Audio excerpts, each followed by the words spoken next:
Strengthening urban livelihoods. Our government has been giving priority to assisting urban poor and vulnerable groups. A scheme for socio-economic upliftment of urban workers will be implemented to help them improve their incomes, have sustainable livelihoods, and a better quality of life.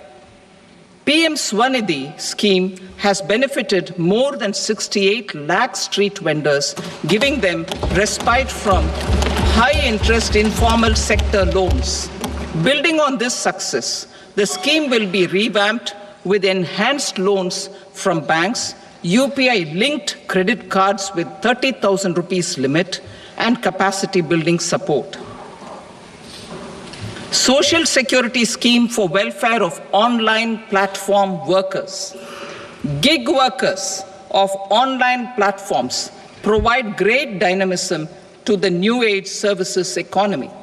Recognizing their contribution, our government will arrange for their identity cards and registration on the e-Shram portal.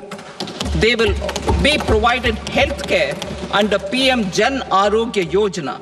This measure is likely to assist nearly 1 crore gig workers.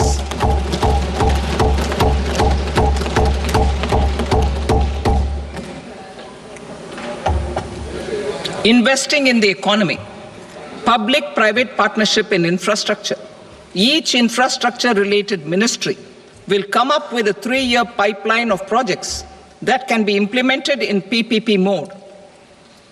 States will also be encouraged to do so and can seek support from the India Infrastructure Project Development Fund, which is a scheme to prepare PPP proposals. Support to states for infrastructure. An outlay of 1.5 lakh crore is proposed for the 50-year interest-free loans to states for capital expenditure and incentives for reforms. Building on the success of the first asset monetization plan announced in 2021, the second plan for 2025 to 30 will be launched to plow back capital of 10 lakh crore in new projects. Regulatory and fiscal measures will be fine-tuned to support the plan. Jal Jeevan Mission.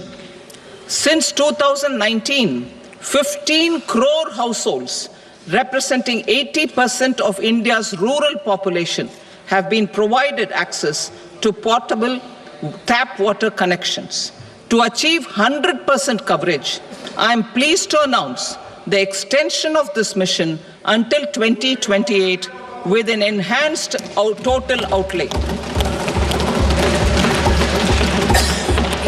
The mission's focus will be on the quality of infrastructure and O&M of rural piped water supply schemes through Jan Bhagidari. A separate MOU or separate MOUs will be signed with the states and union territories to ensure sustainability and citizen-centric water services delivery. Urban sector reforms. Building on the July budget proposals, urban sector reforms related to governance, municipal services, urban land and planning will be incentivized. Urban Challenge Fund.